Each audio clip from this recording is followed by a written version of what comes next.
Hundreds of students across the nation faced punishments for participating in the National Student Walkout last week in support of increased gun control, according to published reports. There were even some students punished for not joining the protests, believe it or not. My entire adult life has been spent educating people in America to think American. During this time, I have experienced peaks and valleys of great hope and despair. I have experienced hope in the resilience and courage of youth to stand boldly against injustice, and despair when I see their boldness being co-opted by a system of thinking designed to destroy and replace the moral fabric of our American Republic. Let me be clear. If you can isolate American youth to abandon their constitutional heritage and train them to replace the safety and security of their benevolent creator with that of their government, then you can enslave them.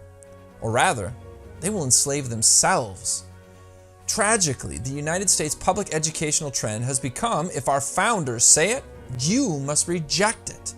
Quotes from men like Thomas Jefferson, who declared, "No free man shall ever be debarred the use of arms," are outright rejected for the feeble ignorance of arms control. A high school student named Alex, who was a junior at Downers Grove South High School, told Patch News, "I think our school should be encouraging us to take action as more and more school shootings seem to be happening all over the country." Well, Alex, historically speaking, any people group that has been disbarred the use of firearms becomes slaves to their thug governments. Declaration author Thomas Jefferson again made the accurate diagnosis that the two enemies of the people are criminals and government. So let us tie the second down with the chains of the Constitution, so the second will not become the legalized version of the first. The Second Amendment has always been the reason for the defense of our God-given rights in case the government becomes the enemy of the people. The problem with Alex and other students like him protesting gun rights is their education consists of learning about a new, untried world of peace where government control keeps us safe from everything. They pontificate about socialized happiness while they enjoy the protection of a Judeo-Christian system of ethics that has held back the ugly reality of secular, socialized despotism. The wisdom of the Hebrew King Solomon speaks directly to this conundrum when he forecasted, "There is a man who has labored with wisdom, knowledge, and skill." And then he gives his legacy to one who has not labored with them.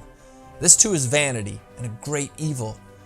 In the preamble to the Constitution, the founders wrote to future generations that the purpose of this new government by the people and for the people was to, quote, "preserve the blessings of liberty to themselves and their posterity."